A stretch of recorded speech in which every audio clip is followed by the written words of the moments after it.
Kabbalah has become something of a popular and cool thing today. For example, Madonna very famously started practicing it a few decades ago. And there's a general interest in Kabbalah from various places, including from New Age movements.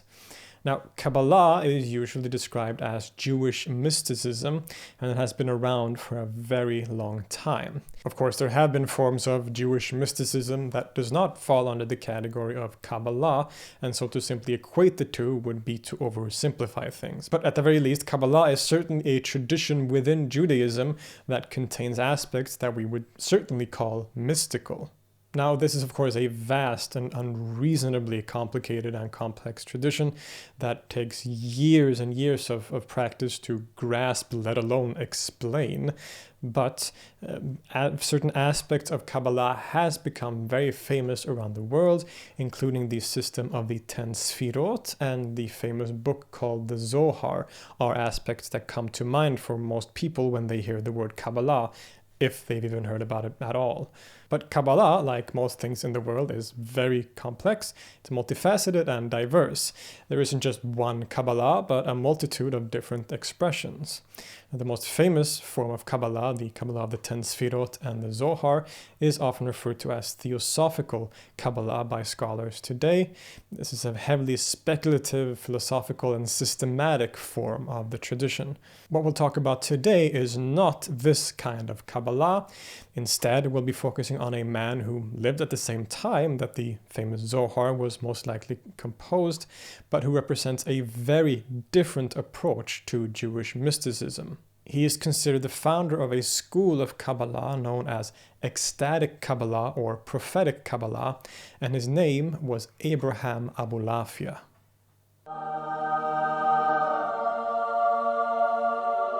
This video is a collaboration with Dr. Justin Sledge from the channel Esoterica. Now, he will be diving a bit deeper into certain aspects of Abulafia's thinking, including his very interesting relationship between his philosophical, rationalist side and the more mystical aspect of his thought. So don't forget to check out his channel. It's wonderful, wonderful YouTube channel talking about esoteric subjects, Kabbalah, alchemy, Hermeticism, all of these very, very interesting subjects. So please go check out his channel, check out his companion video to this one, and say hello from me. I would also like to thank all of my patrons, as always, for sponsoring this channel. A couple of new ones include Brian King, Kamal Utaj, Raid Kolbas, and Mary Carmen Ordones. If anyone else would like to become a patron, I will leave a link to all of that stuff in the description and in the comments section, or you could also support the channel by leaving a one-time donation, and all of that will also be available in the description below. Now on to the video. Abraham ben Samuel Abulafia was a Jewish mystic and philosopher who was both greatly admired but also quite controversial, as mystics tend to be. He was born in Saragossa in Spain in the year 1240, but grew up for the most part in the city Tudela. This was a time and place of huge intellectual flourishing and political instability. Now, in this series of videos, we have talked about many of the mystics and philosophers of the Islamic world at around the same time, and it was indeed a time of intense activity, both politically and intellectually. And the Jewish context that Abulafia was born into was one that was also experiencing a lot of activity and intellectual debate. The great philosopher Maimonides, perhaps the greatest philosopher in Jewish history, had died only a few decades earlier, and his works and ideas were at this time a point of great contention. Maimonides' philosophy, and thus also theology, was one that was heavily rationalistic and grounded in Aristotelian philosophy. And his interpretation of core aspects of Judaism in light of this learning had an enormous impact on the Jewish world. But it also had a lot of critics, and by the time of Abulafia's life, this was a huge debate that was raging across the community and which represented large discussions regarding the legitimacy of using philosophical speculation to understand the Bible or religion generally. As one part of this debate, we also see the appearance and flourishing of Kabbalah at around this time, perhaps best exemplified by the composition, or at least compilation, of the great work known as the Zohar, which was most likely written, or again, at least compiled, by the figure Moshe de Leon during the late 13th century. Abulafia would take a clear side on the Maimonides debate, as we will see, but also found a very interesting way to incorporate many of the currents of the time while introducing some unique things of his own. The life or biography of Abulafia is not as much of a mystery to us as many other figures like him, because in his writings he actually includes a lot of biographical information that gives us a good idea of what he did, when he did it, and why. Now, of course, because this is his own writings, the information should be taken with a grain of salt, but I think the general outline can be trusted to some degree. While growing up in northern Spain, or Catalonia, Abulafia studied the Torah and Talmud with his father and was given a formal education in the religious subjects. It is told that in the year 1260, at the young age of 20, Abulafia left his home region of Catalonia and traveled to the Holy Land to find the mythical Sambation River, where the lost tribes of Israel are thought to be located. However, his mission didn't succeed, as the region was ravished by a great conflict at the time. Abulafia writes himself, quote, "But I could not get further than Acre, because of the conflict between Ishmael and Esau." Indeed, at the time, the Mamluks were in open war with the invading Mongol armies, which made the region not very safe. So Abulafia was forced to cancel his ambitious plans and instead went overseas to Greece and Italy, where he had an intense period of study. The following couple of years were probably some of the most formative of his entire life. He had married on the way back to Europe, and it is here, while staying in Greece and Italy, that he for the first time became formally acquainted with philosophy in a general sense, but also particularly with the writings and ideas of Maimonides.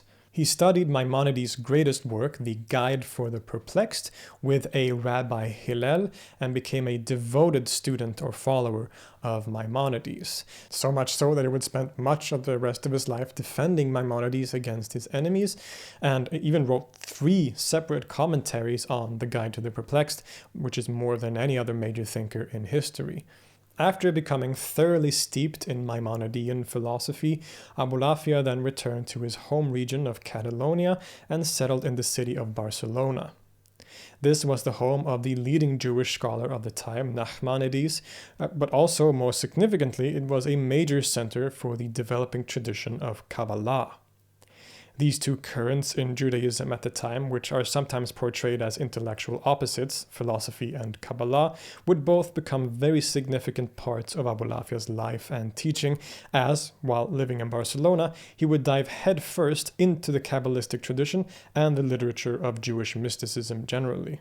This included studying the so-called Theosophical Kabbalah of the 10 Sfirot, which was kind of the new hot thing in the neighborhood, but it also included studying texts like the Sefer Raziel and the very mysterious Sefer Yetzirah. Generally, this region at the time was a melting pot of so many different ideas and traditions. Many works of Sufism were translated from Arabic into Hebrew, and it is thus very possible that Abulafia was familiar with the works of his fellow Spaniard Ibn Arabi, and also other Sufis at the time. Other original works that Abulafia studied, like Bahya ibn Pakuda's Book of the Duties of the Heart, contains clear elements and influences from Sufism, and may thus have had an impact on the later teachings of Abulafia himself. In the later writings and teachings of Abulafia's Ecstatic Kabbalah, this period becomes very central. Arguably the 2 most important works for Abulafia and his teaching is, on the one hand, Maimonides' Guide for the Perplexed, and on the other hand, the Sefer Yetzirah, an ancient book of Jewish mysticism that describes the creation of the world through the letters of the Hebrew alphabet. Indeed, so important is all of this to Abulafia that he considers a firm grounding in both of these traditions, both a grounding in philosophy, but also in the more sort of Theosophical Kabbalah as prerequisites for even entering onto his own ecstatic practices and ecstatic tradition. In any case, Abulafia's life still has a lot of eventful periods even after this. For example, in the year 1270, he had a major spiritual vision, which would become the starting point for a lot of his future endeavors. This was indeed only one of a series of visions and experiences that would dictate his life from then on, because from this point onwards, Abulafia believed to have been given a very exalted position. His experiences were prophetic in nature, and he was now convinced that he was a prophet. Not only did he view himself as a prophet, but indeed as the very Messiah who would eventually be revealed and end the dominion of Christianity to reinstate the glory of the true religion. And it is from the late 1270s onward that Abulafia starts his major activity as a spiritual teacher. He starts to travel again, moving around constantly doing missionary activity. He taught Maimonides' Guide to the Perplexed in places like Italy and started to develop his own very unique form of Kabbalah. In his writings and the teachings that he presented to some of his students at the time, he presents a version of Kabbalah that is quite different from the Theosophical version of the Zohar. Abulafia's main focus was on the divine names, the letters of the Hebrew alphabet, and various meditative techniques that would help the practitioner reach an ecstatic mystical experience of union with the active intellect and ultimately with God himself. He called his teaching the Prophetic Kabbalah, and it is referred to either as this or as Ecstatic Kabbalah by scholars and people today. His claim to be a prophet was, of course, rather controversial. Not only did mainstream Judaism teach that prophecy had ended during biblical times, but also that a prophet could only appear in the Holy Land, and Abulafia did not meet any of these requirements. But when Abulafia refers to himself as a prophet, this doesn't necessarily mean what we usually mean when we talk about prophets. He isn't an especially chosen messenger who relays the word of God in a direct sense. Very significantly, Abulafia views the mystical experience of uniting with the active intellect or God as essentially a prophetic experience. Anyone who can reach and experience this state of consciousness can thus be considered a prophet, and it was Abulafia's job to be a guide to help other people reach prophecy as well. Similar points can be made for his claim to be the Messiah. He didn't really understand this concept in the more traditional way. He didn't see himself as establishing some earthly kingdom of God or a new Jerusalem as such.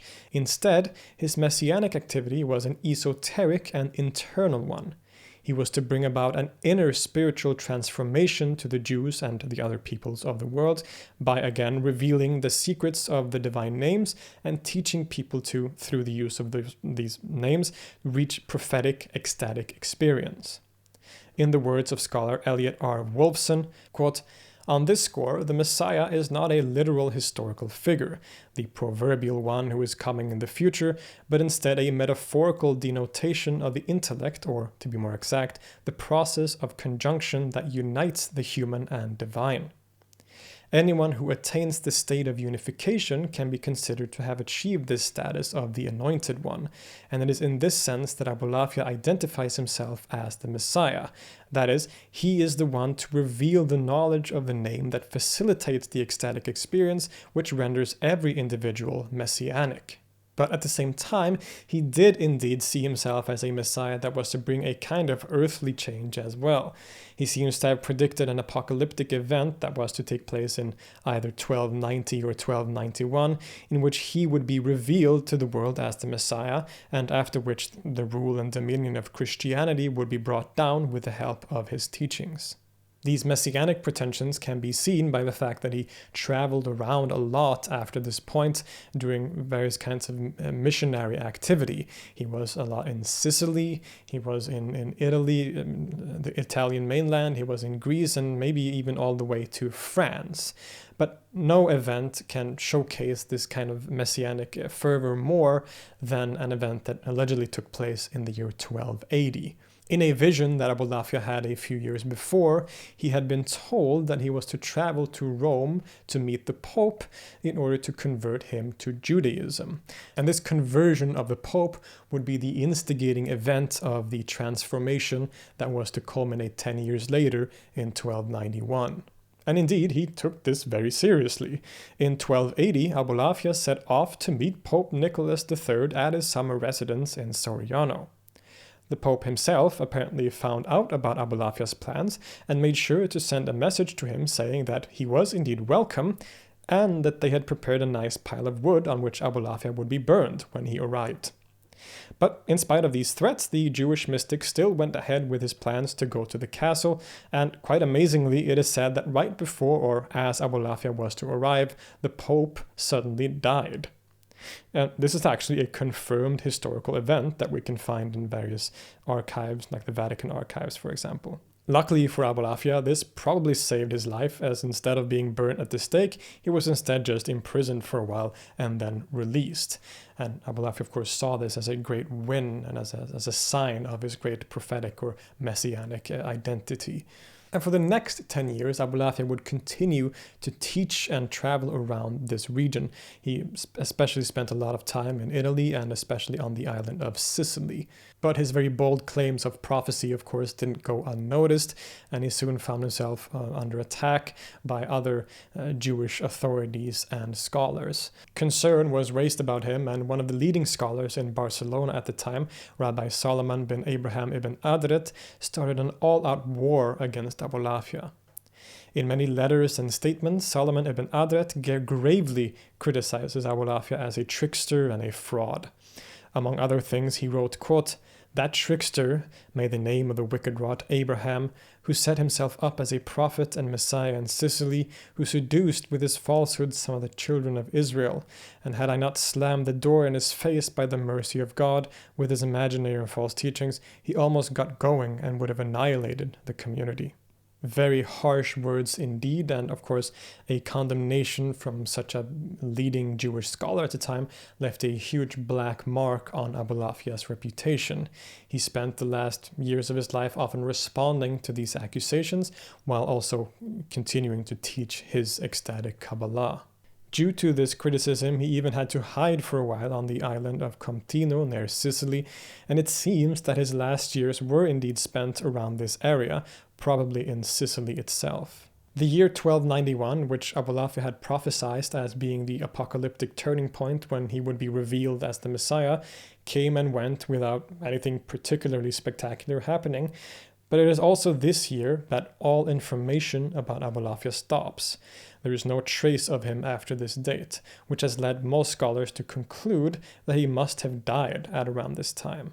Others might speculate that the fact that this great event that he had been expecting never actually happened may have something to do with his sudden disappearance. But even if Abulafia's claims to be the Messiah never really came to fruition, that doesn't diminish the fact that he was still a brilliant thinker, mystical teacher, a kind of genius who introduced a new form of Kabbalah, one that implemented both Maimonidean rationalistic philosophy, but also the mysticism of the Sefer Yetzirah and the ideas about the divine names and the letters of the Hebrew alphabet. And while Solomon ibn Adret's condemnation at the time did leave a black mark on his reputation in the immediate aftermath of his life, to some degree Abulafia has very much been redeemed today and is often considered a great scholar and teacher and is very much admired today. For example, the great modern Jewish mystic Rabbi Chaim Joseph David Azulai wrote, quote, "I say that in truth I see him as a great rabbi, among the masters of secrets, and his name is great in Israel. And none may alter his words, for he is close to that book mentioned, and his right hand shall save him." In Abulafia's ecstatic or prophetic Kabbalah, there is a huge emphasis on spiritual or mystical practices that is to elevate the soul to the world of intellect. One of the most interesting aspects of Abulafia is that he straddles boundaries that we often conceive about religion or mysticism and philosophy, and especially the relationship between these two at this time and in this particular context. When we talk about medieval Judaism, it is often portrayed as a dialectic relationship consisting of Maimonidean rationalism on the one hand and the Kabbalah or mysticism on the other, being polar opposite understandings of Judaism that were in constant conflict. And while it is certainly true that this was a real debate at the time, Abulafia is a perfect example to show that things aren't so simple. In fact, Abulafia is characterized by the fact that he is a strong and staunch supporter of Maimonides and his rationalistic interpretation and understanding of religion, but certainly he is also a follower of the tradition of Kabbalah and definitely a mystic. And neither are these aspects two different personalities or aspects within him that are in conflict in some way. Instead, he harmonizes them and brings them together in a very interesting way that becomes the very unique and fascinating teachings that he is characterized by. Now, this aspect of Abulafia and his relationship between his philosophical thinking and his very mystical side will be discussed at great length by Dr. Justin Sledge over on the channel Esoterica. This video is actually a collaboration with him, and his video, his companion video to this one, will be tackling that question in particular. So don't forget to go watch that after this. I also say that Abulafia was a Kabbalist, but this too needs to be nuanced to some degree. As we saw from his biography, he did study the Kabbalistic tradition in Barcelona, which was kind of the center of this tradition at the time. And he also dove headfirst into earlier Jewish mysticism, including, again, the Book of the Sefer Yetzirah, or Book of Formations. But there seems to be some debate among scholars about Abulafia's relationship to that other form of Kabbalah, the Theosophical Kabbalah. Again, the Theosophical Kabbalah is the form most people are familiar with. It is the kind that talks about God as Ein Sof, or the infinite, and of the emanations of the 10 Sfirot, best exemplified in the monumental work of the Zohar. Some scholars argue, and some of his own writings suggest, that Abulafia did, to some degree at least, belong to this tradition. That he viewed the study of the Theosophical Kabbalah to be a prerequisite for entering upon his ecstatic or prophetic path. This seems to imply that the mystical techniques and ideas that Abulafia presented was only an extension of the Theosophical Kabbalah, a deeper form only meant for the most advanced students. Others, including the great scholar Moshe Idel, argue that Abulafia was actually very critical of this other branch of thinkers, making his form of Kabbalah an independent and quite different school of thought. Quote, "This complex doctrine of divinity was alien to the spirit of Abulafia, who sees in it a danger of heresy. He accuses certain Kabbalists, apparently referring to Ibn Adret, among others, of being even worse than Christians.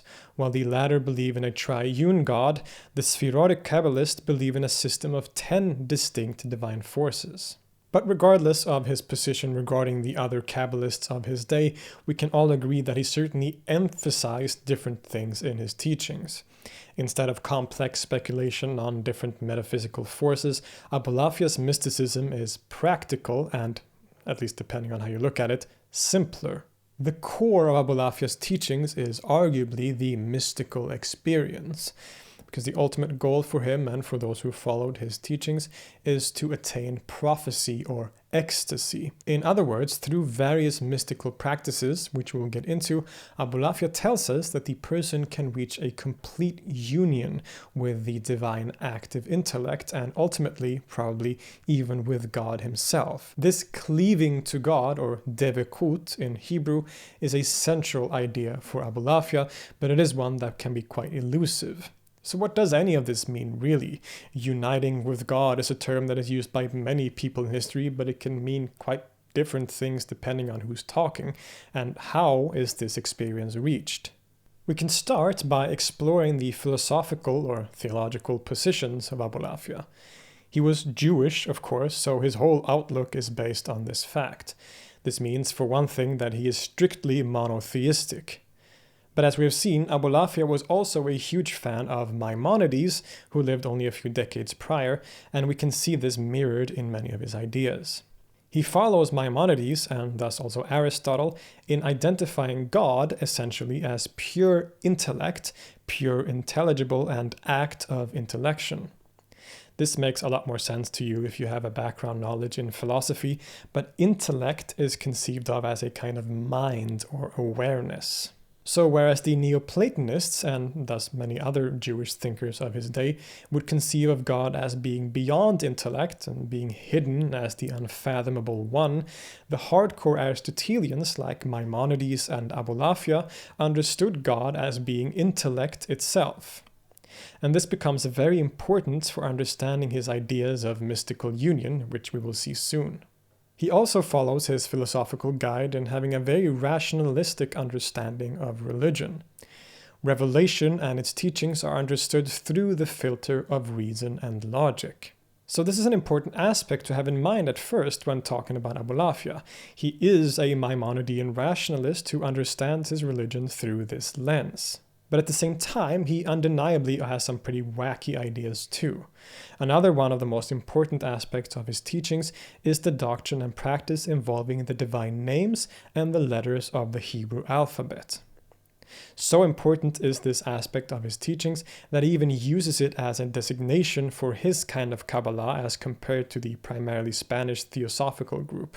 The latter he calls the Kabbalat HaSfirot, the Kabbalah of the Sfirot, and contrasts this with his own Kabbalat HaShemot, the Kabbalah of the divine names. Now this is one of those things that is very hard to explain in a short video like this, but it is an aspect that is central in order to fully understand Abulafia. He takes much of his ideas about this subject from the Sefer Yetzirah, the Book of Formations, which is an ancient Jewish mystical text that explores the creation of the universe by God through the 22 letters of the Hebrew alphabet. Similar to developments in other mystical traditions at the time, including Sufism, Abulafia believed that language was a very powerful thing. Words and letters were not just arbitrary symbols representing various things based on social convention, as many of us hold today. Instead, the connection between language and the actual realities of things in the world was seen as a lot more strong and direct. There is a metaphysical connection between the word cow and the actual animal that is referred to. Language is eternal in that sense and not just based on social conventions. To Abulafia, this is of course especially true for the Hebrew language, after all the language in which the Torah is written and thus the most exalted, being directly connected to divine revelation. He thus belongs to that group of thinkers who felt that letters and words had a very important role to play, not only in the ontological structure of the world, but also in terms of mystical and spiritual practice. To Abulafia, the divine names mentioned in the Tanakh and Torah and the letters of the Hebrew alphabet have very strong powers that could be utilized in different ways to advance on the spiritual or mystical path. Their outer forms represent inner spiritual realities that connect them to the divine. Just like there is a direct connection between the word cow and an actual cow, so there is a direct connection between a name of God and God himself. And all of this becomes central aspects of the mystical practices that are at the core of Abulafia's ecstatic or prophetic Kabbalah. After all, what is central to Abulafia's teachings is spiritual practices. We could talk all day about his theoretical, philosophical ideas and Maimonidean rationalistic philosophy and all of this, but if we limit ourselves only to that, we kind of miss the whole point. The Theosophical Kabbalists of the Sfirot were highly speculative, whereas Abulafia put most of his emphasis on the practical means of reaching prophecy, techniques that helps the mystic leave behind the world of imagination and the material world, both often identified with Satan, and to wake up to the divine world of intellect within. A place where our true home and source is realized and where we can cleave or unite with the active intellect and even with God himself. Luckily for us, we have a lot of writings by both Abulafia himself and some of his followers that gives instructions and accounts of many of these mystical practices in great detail. The content of Abulafia's ecstatic Kabbalah consists of what we can, in a very broad sense, call different techniques of meditation. And many of these techniques can sometimes be very elaborate. First of all, Abulafia tells us that before going into any kind of such meditation, one should be ritually pure and clean and also in seclusion. Quote, "Be prepared for God, O Israelite. Make yourself ready to direct your heart to God alone. Cleanse the body and choose a lonely house where none shall hear your voice. Sit there in your closet and do not reveal your secret to any man. If you can, do it by day in the house, but it is best if you complete it during the night. In the hour when you prepare yourself to speak with the Creator and you wish Him to reveal His might to you, then be careful to abstract all your thoughts from the vanities of the world.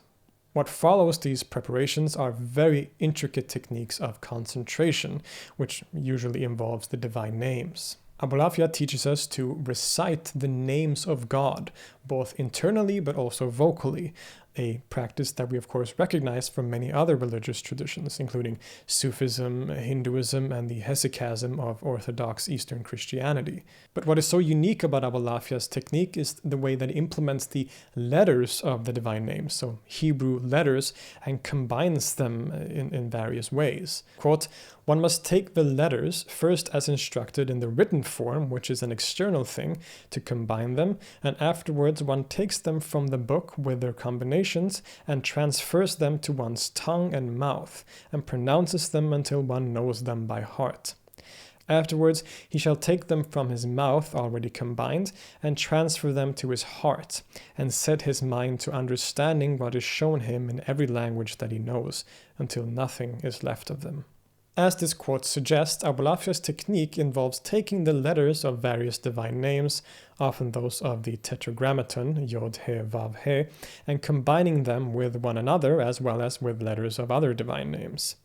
This is done first in written form on a piece of paper in front of oneself.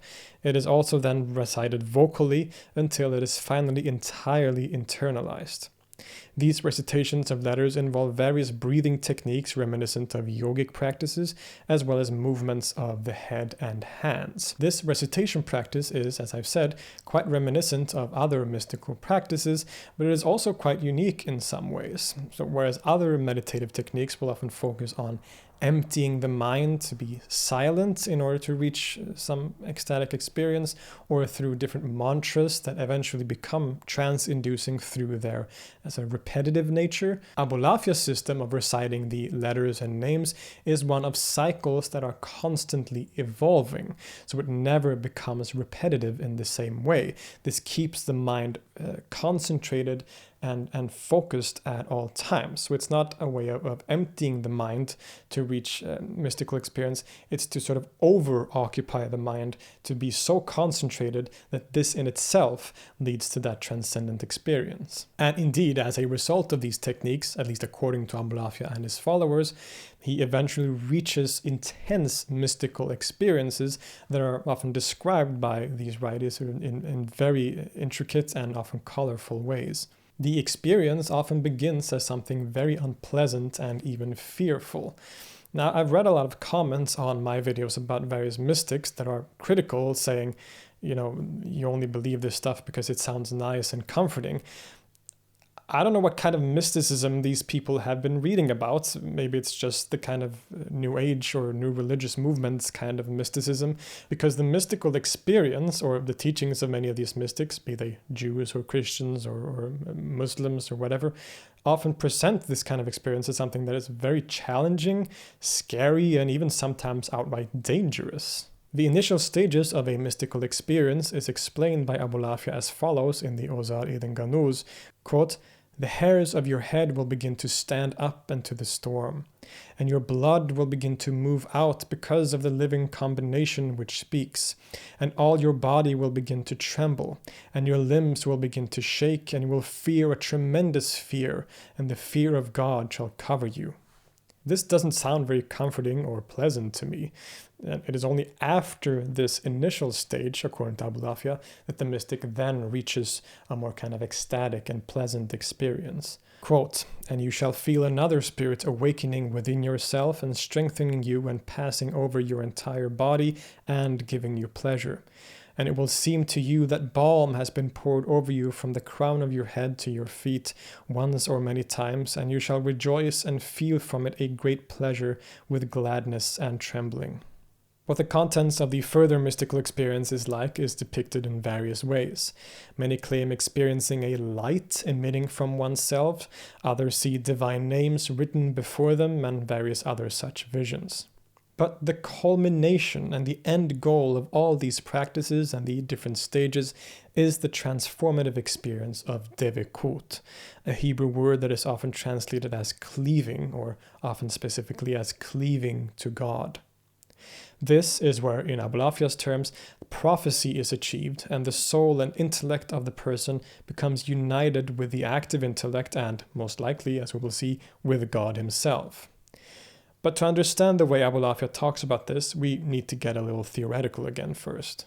As I've already talked about, Abulafia adopts the philosophical tradition of Aristotelianism and to some degree also Neoplatonism by talking about this thing called intellect. A philosophical term that can be very difficult to grasp, but it can simply be explained as a mind or as pure thinking. Sometimes we can think of intellect as equivalent to something like consciousness or awareness, but one that is also active and contains knowledge. The intellect in philosophical terms is a higher level of reality than the material world. To Abulafia and his predecessors, this intellect is our more pure spiritual or intellectual core that is often placed in contrast to things like matter. So we want to focus on intellect and not on the material world, because the intellect is where we have a kind of connection to the divine. Abulafia again identifies the intellect with the angel Michael and often contrasts it both to the material world but also to something he calls imagination.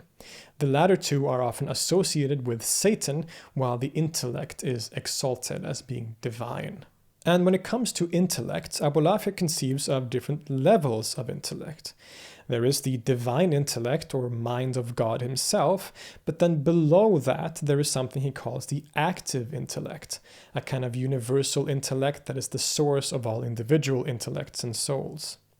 And then obviously there are the individual intellects and different human beings. Without getting into too much philosophy here, when Abulafia talks about his mystical experiences and practices, he often formulates them in philosophical terms of intellect. It is the intellect that we are seeking. It is the intellect that we want to cultivate and to ultimately unite with. In these different practices, we leave the material world of our body behind and ideally enter into the realm of intellect. And in all of this, there is often talk about a unitive experience. Since all of our souls or individual intellects originally come from the active intellect, the goal is to return to that original state of unity, where our individuality becomes one with the active intellect and is annihilated in it. Quote, "The ultimate composite, which is man, who comprises all the sphirot and whose intellect is the active intellect. And when you will untie its knots, you will be united with it in a unique union." Another quote, "He prophesies according to the entity which causes him to pass from potentiality into the final and perfect actuality, and he become one entity, inseparable during the act." From quotes like this, it becomes clear that Abulafia considers the peak of the mystical experience, and thus of prophecy, to be a uniting of the soul to the active intellect. Very few would deny this. But there are also other aspects of Abulafia's writings that suggest that he goes even further than this, in claiming that the soul can actually unite with God himself. Now, this may not seem all that strange to some of you. The idea of the mystical union with God is a language that is used by many different people throughout history, but this is actually a kind of point of contention, or at least has been, if this kind of idea of the mystical union is present in Judaism. The famous scholar Gershom Scholem famously argued that the idea of a complete mystical union with God is not present at all, or at least is very uncommon in Jewish thought, including in the Kabbalah. But many today, including Moshe Idel, who has written a lot about Abulafia in particular, argues that we can see clear indications of this kind of language in both Abulafia, his followers, and other strands of Jewish mysticism. And in the case of Abulafia, the evidence is pretty convincing.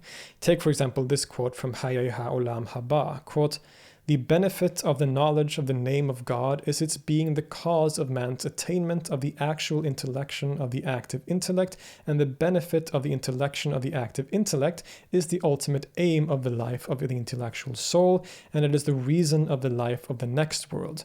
This aim is the union of the soul by this intellection with God forever." Or another even more striking section, "When the mystic, quote, has felt the divine touch and perceived its nature, it seems right and proper to me and to every perfected man that he should be called master.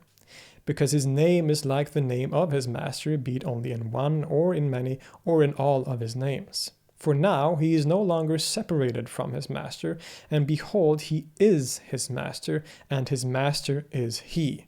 For he is so intimately united with him that he cannot by any means be separated from him, for he is he. It seems pretty clear that the soul can experience a uniting with or a becoming one with the eternal God himself. The idea of one's soul or intellect uniting with God isn't all that surprising, however, when we look a little deeper into his theoretical ideas.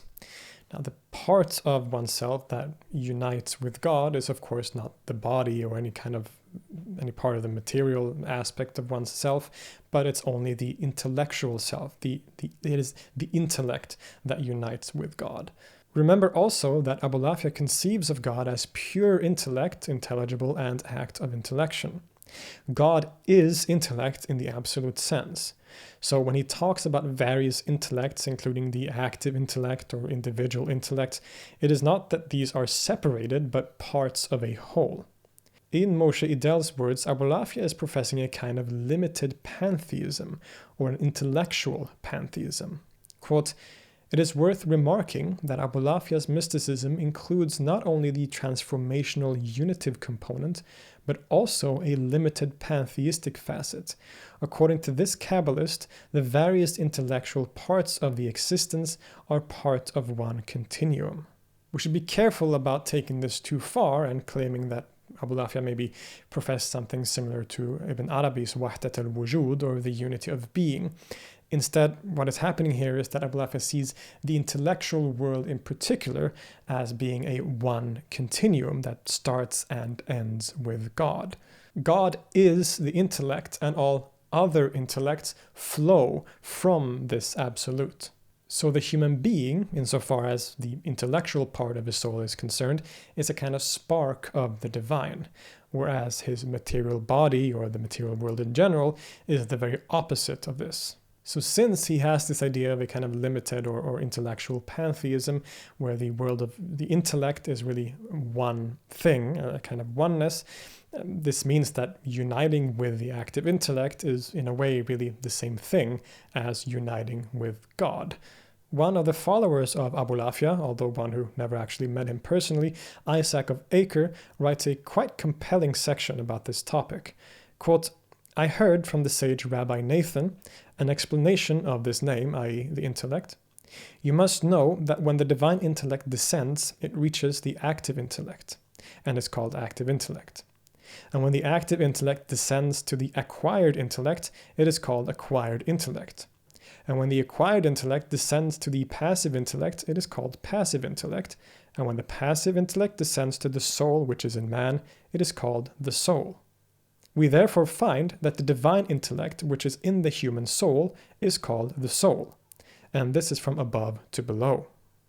And if you shall deserve and cleave to the divine intellect, happy are you, because you have returned to your source and root, which is called literally the divine intellect.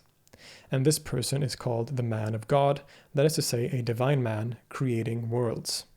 It is very interesting how Abulafia uses a very philosophical, Aristotelian and Maimonidean language to explain his mystical experiences. As I mentioned earlier, this is one of the most interesting and fascinating aspects of Abulafia, how he uses both of these seemingly contradictory parts of Jewish intellectual heritage of the time and harmonizes them in this way. The mystical experience, which is ultimately something that is completely ineffable and beyond description, is made sense, or Abulafia tries to explain it in a way through this language of Aristotelian philosophy. We can summarize by saying that Abulafia's ecstatic or prophetic Kabbalah is one that is primarily concerned with the spiritual or meditative practices described earlier, employing the divine names of God and letters of the Hebrew alphabet to become unfettered from the world of matter and body, and instead the actualization of the soul's intellectual aspect until one reaches the experience of devekut, of cleaving to the active intellect and ultimately, as we have seen, to God himself, until the two have become one, and he is he. You can see why he would be a somewhat controversial figure. People who say things like this are usually somewhat controversial, at least in some circles. His condemnation by other leading Kabbalists or Jewish thinkers at the time, like Ibn Adret, did leave a black mark on his reputation, but his influence did not die with him. He had a group of devoted followers who would continue to spread his ideas. And indeed, as I also talked about in the beginning, Abulafia has been redeemed to some degree today, and he's often considered a greatly respected and admired teacher and scholar. His writings continue to spread and influence later thinkers. While in the immediate aftermath of his death, we don't see his ideas being all too popular or influential, but only a few centuries later, they would be picked up by some very significant and influential circles. Abulafia's Ecstatic Kabbalah had a big impact and influence on the great Kabbalists of Svat in the 16th century, including on Isaac Luria, one of the greatest and most impactful Kabbalists in history. And even later still, he would also influence the Hasidic movement, in whose teachings we can find many similarities with what Abulafia says, as well as the so-called Christian Kabbalah and much of the Kabbalah that we find today that is sometimes removed from its Jewish roots. Many of these movements contain elements of Abulafia's teachings. So while Abulafia himself may not be the most famous figure today, neither necessarily in Judaism, but definitely not in the world generally, his profound ideas have had an impact on some of the major religious and intellectual traditions in our contemporary world. Regardless of your approach to this man, it's impossible to look at his life or his ideas and not be endlessly fascinated and intrigued. I'll see you next time.